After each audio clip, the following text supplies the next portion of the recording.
Alright, this will be a slightly different video, and it's about my love and hate relationship to the Economist.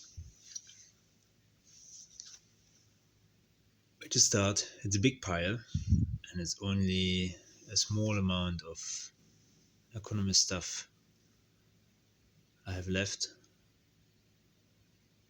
Of course, mainly the Economist is the journal, magazine, newspaper, whatever you want to describe it, or as what they describe themselves. uh, the interesting good thing about it, it's it's thin. You can get through it in a few hours every week. Currently, it's published on Thursday evening. You can download it. Back in the days, we got it shipped on Friday. It was released on the newsstands on Saturdays, so it has a few days of lag. I once walked past the head office here in London, which was quite interesting. Just thinking about it, kind of the impact this magazine has. And definitely back in 2006 when I discovered it and read it for the first time, it had a quite good impact on me, and I liked it a lot. But of course, over the years, it has changed, especially over the last, probably would say like maybe 8 years, 5 years definitely. And nowadays, it's more critical, cynical viewpoint I take of it. But it's not easy to get your hands on good information. But it is what it is, so to say. Economist is mainly this magazine, newspaper. Of course, they have lots of books. I definitely can recommend the World and Figures, the annual publishing since 1993 or 1994. I have them in intervals. It gives quite interesting statistical data about the larger countries in the world. And yeah, so what changed? What's not so great? Well, maybe I go first through a few things to reduce the stack, and then just have one or two magazines laying there. So of course they have, I don't know how many hundreds of thousands of people working for them.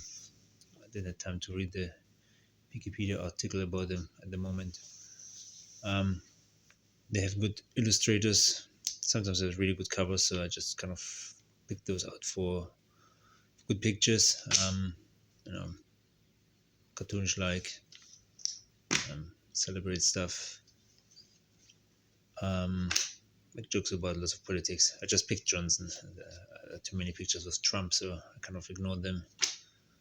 Politics in British politics, 2019. Got Scotland, Labour. Not sure who this is. And of course, Boris again. Another thing they publish is the World Ahead, kind of an pre-annual publication. I got it now, so it's February now, and I think you'll get it in the newsstands in probably late in the year, probably even October. Let me have a look. There's a printing date in here, publishing date, and they send it to me probably because I'm a long-term customer.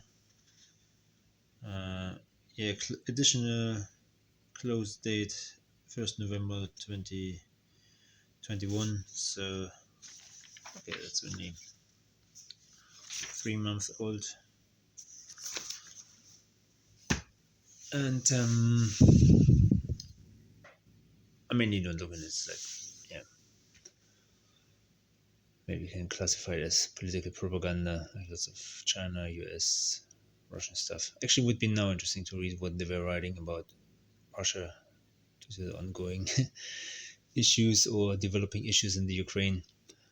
Um, and then, of course, they have this interesting magazine when they were, I think, founded in 1843.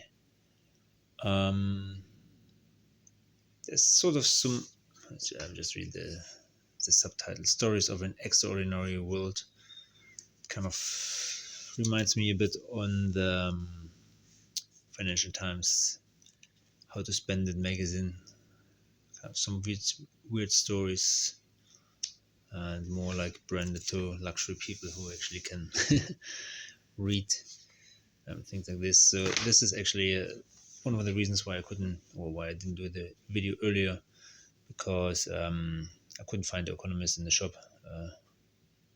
Probably over a year ago, I stopped, close to 2 years now. I stopped receiving the paper editions, which, yeah,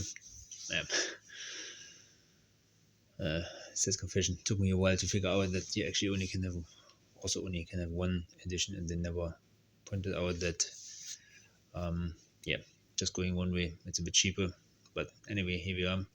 That's why I still have this pile, which was interesting because once I come to the bottom, it's still one thing I like, but maybe I start with my biggest criticism. So when I started with it in 2006, I was blown away by 4 pages of economic data and financial data. And now it's only 1 page. You had like all the major stock markets back then, was like the whole side there. Actually, I have to look for an older edition. I think I don't know where I have it. It's like too many piles of stuff. Um, but yeah, it was a joy, and this probably was one of the main things I used back then. I was kind of studying economic data, um, probably for 15 minutes, half hour every week. Well, not every week, but once I had a look. And nowadays, yeah, it's not possible anymore. I don't know. It's probably if you read Bloomberg News or Wall Street Journal, it might be already too much to browse. But I really like the crispness of the information, and it's a shame it's just only 1 page. Probably if you pick up this issue from 2019, it's more still 2 pages of economic data, and probably I should. No, it's also only one. But they had like this analysis for a long time. That's interesting. So that's 2 years ago. Let's find the older one. 1919.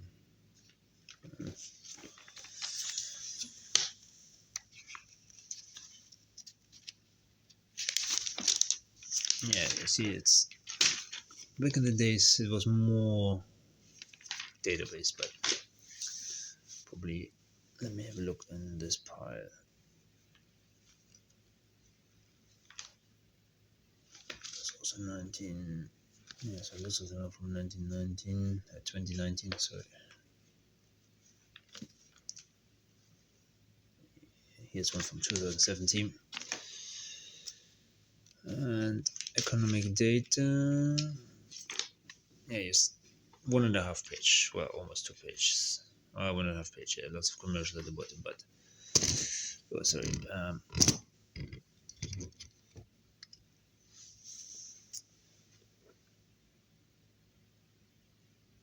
Yeah, so stock market is bigger, different markets, indicators, so on the side, and then of course overview of kind of countries, consumer prices, gross domestic product, accounting balance, interest rates, currency units, and let's have a look on what they show today.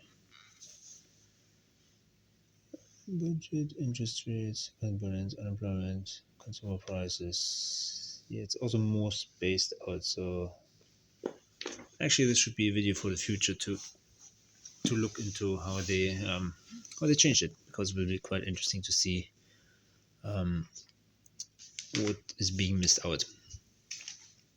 So I kind of bought this issue just kind of to keep one day when I get to it, to have a look what was available nowadays in 2022. So this one will go in this pile. That's probably the pile I'm going to keep. So they have this interesting thing, end of the year double issue. Let me see if there's any economic data. 2015. So it's still only 1.5 page about. And of course, one nice thing is the obituary. They even have a book about them, kind of a more readable who's who or who was who edition, which is another great publication. And so yeah, I just kind of flick through them. So it's a Christmas edition. There's one about computer trading. I just kept this for the title. Run. There's something about healthcare, which is an interest of mine. Another Christmas double issue. I just keep this. Kind of, this is a famous picture about the I think temperature changes or abnormalities. From 1815. And then this one about the oil. This is one fitting one about Ireland. Some musings about Brexit and the city. Will be interesting to know in 5 years how it's played out. Then we have something about global or ocean warming. Of course, one or two issues about Germany. Then something about combustion engines. Another one about climate I just wanted to keep. And another one about Germany. So those are, I kind of will keep those on record for now.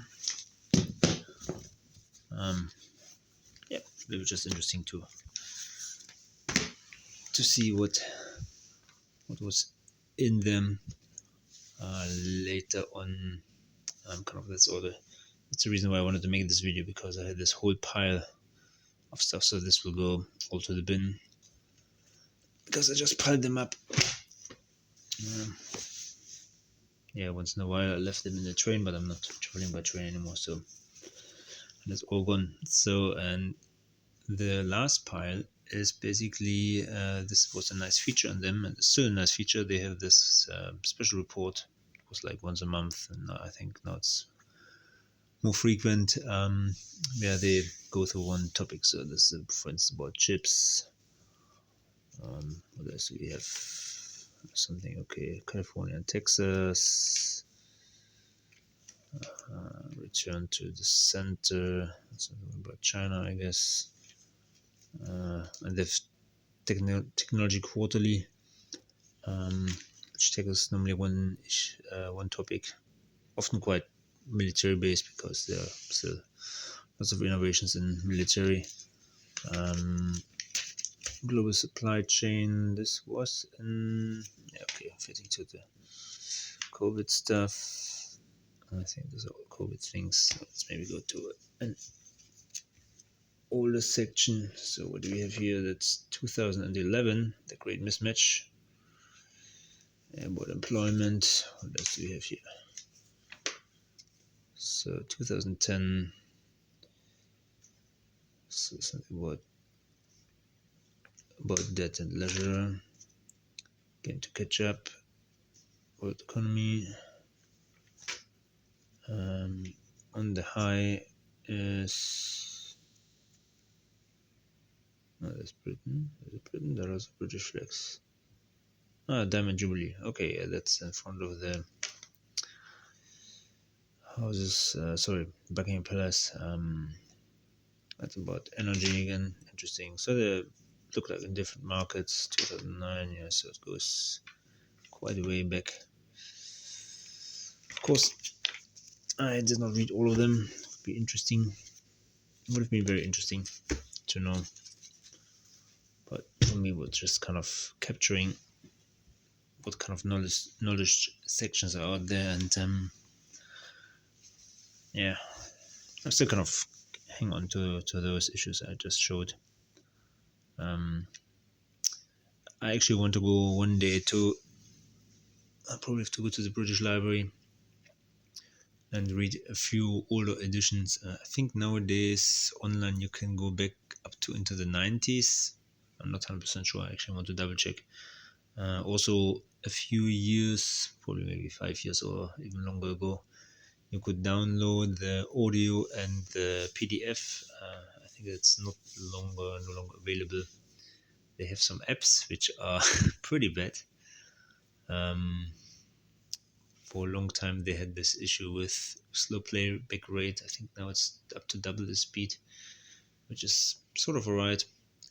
But maneuvering, getting things on and off the playlist is really difficult. So, yeah, it's kind of digital. The kind of they know that's coming. They're reporting about it many times, but they definitely haven't fully understood it or gotten on top of it. But no, many companies have some issues. So another critical point I have on them is they publish without names, so you never know who's the author or the authors of the articles, which is a shame. Even they could use synonymous names or aliases. Many companies do this, and in the one company I once worked with, also lots of people could choose aliases if they didn't want to sign a public-facing correspondence with a real name. But yeah, the Economist, you never know who's writing what, and you have no idea, what the turnover is. And definitely, what I hear from people who still read it, they've gotten more kind of sarcastic about many things. Another thing I don't like is their stance that they present themselves as knowing what to do, but unfortunately nobody's listening to them. Um,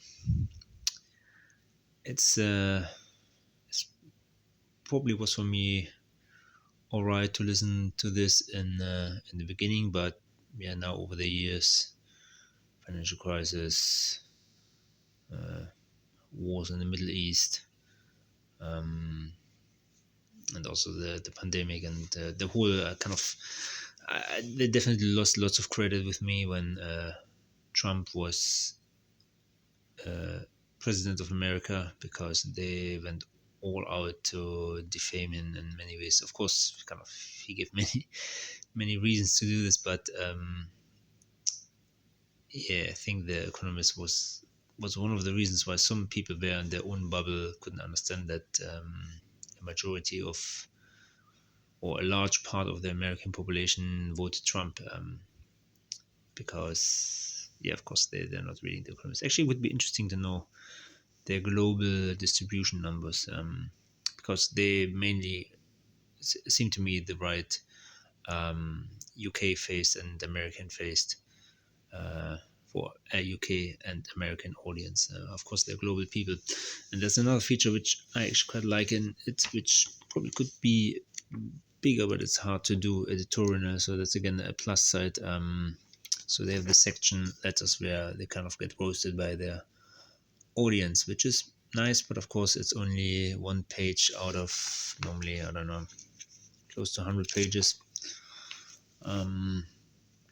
But yeah, so that's one thing which was really good. Of course, over the years you get really tired about the cartoonist, which is pretty much all the same and going on about like Russia and whatever. So only if you have something about Twitter. I like this briefing section. If you don't have time to listen to the news. You're just gonna read this. What's the latest in 1 week? But of course, if you read it every week, it gets quite depressing. But I like the business section; it's really good. Kept you up to date. So yeah, due to the binning of a large section of at least the things that are just piling up. I made this video. Also, what's interesting is the price. I think back then it was like £3 or something. Of course, they can't keep the same price all the time. The same with the Financial Times. I think Financial Times 2006 was £1, and now it's like £2.50 or so for the daily edition. And same here. I think it was like £3 or something, and now it's £7. So yeah, that's a price. Lots of the older ones I have are still for £5. For instance, yeah, here's 2015 edition, £5. And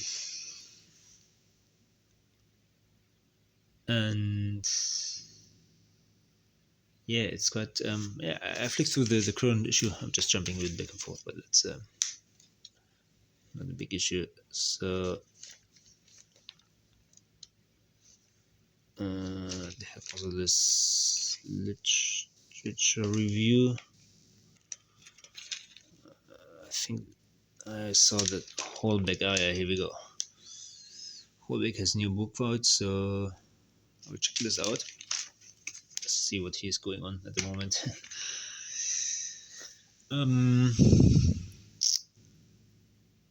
Yeah, I think that's all what I can say for now about The Economist. For me, it's clearly a love-hate relationship, but one thing why I still keep it is I don't have any other alternative, well-researched news source, I would say. They still stand for something, and I once had a colleague who was quite deep into many things, and he vowed that yeah, The Economist is still well researched and worth the money and the trouble. So that's why I still kept it. My current subscription might run out in 1 or 2 years time. I don't know. Maybe then I'll pause it maybe for 5 years and then maybe come back, go for the Wall Street Journal or Bloomberg or maybe even German Wirtschaftswoche for a bit. It's definitely, I was amazed when I read it for the first time. There's similar magazines in Germany, which is probably Wirtschaftswoche, but instead of having an issue like this, you have like four times the size. Actually, I would have had one in the other room, but I did not bring it. So it's more difficult to get through the woods to the gist of stuff. And what would be also an interesting video or analysis, just kind of the cover pages over the years. So there's definitely more Economist stuff coming. It's one part of my life, and is or was depending on how I see it. And it was definitely very interesting. It helped me a lot, kind of, to gain knowledge, to know what's going on in the world. So it's not all bad, but yeah, at the moment they don't bring too much. The sarcasm, they have this few sections what they call the Charlemagne. There's a European section, commentary section, and I think it's called Schmuppeter from Economics. Yeah, and also it would be interesting for me to know kind of which economic kind of standpoints or philosophies they are following. I suspect they jumble them up, and it would be up to you, to the reader, to know all those mainstreams and keep them separate and understand them. But you're listening to journalists, so my current opinion is they are not they're not fully on par on what's going on. Of course, they have the art of talking and filling words and then silence, but it's probably more than sometimes other things which are not fully on spot. But yeah, here we are. That's Economist. An interesting publication from the UK, and also I forgot this. Actually, I don't know. I think they might now owned by Pearson's American publisher, so it's interesting to see how they actually had to change. I might be wrong. Actually, I have to check this.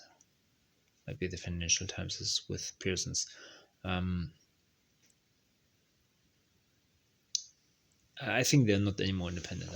I will check this. Probably have to end the video on this note. But anyway, so that's from, I don't know, at least 10 years, if not even more, special reports. The few things that are kept somewhere else. I have other issues. I probably should put them all together to keep Economist, and then whenever I have the time or the interest to come back to it to review and to see how things played out and how they predicted stuff and what was known and what how the world changed. So that's it. Bye.